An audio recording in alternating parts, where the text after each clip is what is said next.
अहाना को गुंडे ने भांग पिला दी और सब औरतें नाचने लगी।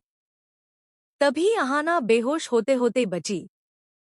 अब तक जो पोल्टू दादा का सबसे बड़ा समर्थक था, अर्जुन, अब उसी के खिलाफ खड़ा था। वो सच अब सामने आने वाला था, जिसे अहाना शुरू से कहती आ रही थी, पोल्टू भरोसे लायक नहीं। लेकिन अर्जुन ने कभी उसकी बात नहीं मानी। उसे लगा अहाना परिवार में फूट डालना चाहती है। पर अब किस्मत ने सब दिखा दिया। उस शाम जब भोग की हांडी चोरी हुई, घर में कोहराम मच गया। सब एक दूसरे पर शक कर रहे थे, लेकिन अहाना समझ चुकी थी, ये पोल्टू की ही चाल है। जब अहाना ने सबके सामने पोल्टू पर शक जताया, पूरा घर उसके खिलाफ हो गया। अर्जुन ने गुस्से में कहा, अब बहुत हुआ अहाना, मैं तुम्हारा साथ नहीं दूंगा। अहाना की आंखों में आंसू थे, लेकिन उसने कहा, एक दिन सच खुद चलकर तुम्हारे सामने आएगा। सुबह मंदिर में महाराज जी ने कहा, भोग की हांडी मिल गई। सबकी आंखें फटी रह गईं। हांडी गंदगी में पड़ी थी और पोल्टू की जेब से मिठाई के टुकड़े गिरे।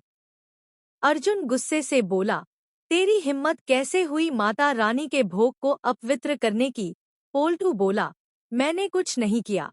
लेकिन अर्जुन ने कहा, अब बहुत हो गया पोल्टू, तूने इस घर की इज्जत मिट्टी में मिला दी।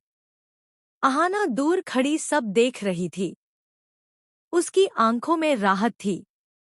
अर्जुन उसके पास आया और कहा, मुझे माफ कर दो अहाना, मुझे सच समझने में देर हो गई। अहाना बोली, सच देर से आता है अर्जुन, लेकिन जब आता है सब कुछ बदल देता है। दुर्गा देवी आगे आईं और बोली, मुझे गर्व है कि मेरा बेटा अब सही राह पर लौट आया है। लेकिन पोल्टू और बुआ जी ने गुस्से में कहा, अब इस घर में हमारे लिए कोई जगह नहीं। जाते जाते पोल्टू ने कसम खाई, अब मैं अहाना को चैन से नहीं जीने दूंगा। अगले दिन दुर्गा पूजा का विसर्जन था। घर फूलों से सजा था, सब खुश थे। लेकिन पोल्टू ने मंदिर के दिए में तेल की जगह ज्वलनशील तरल डाल दिया। तभी अहाना ने उसे देख लिया। वो भागकर आई और बोली, रुक जा पोल्टू, ये क्या कर रहा है तू? पोल्टू चिल्लाया, अब तेरा सब कुछ खत्म कर दूंगा। अहाना ने हिम्मत दिखाते हुए आग बुझा दी। दुर्गा देवी बोली, तुम ही इस घर की असली बहू हो। अहाना मुस्कुराई और कहा, अब इस घर को बचाना सिर्फ मेरा नहीं, हम सबका फर्ज है। अगर आप भी अहाना की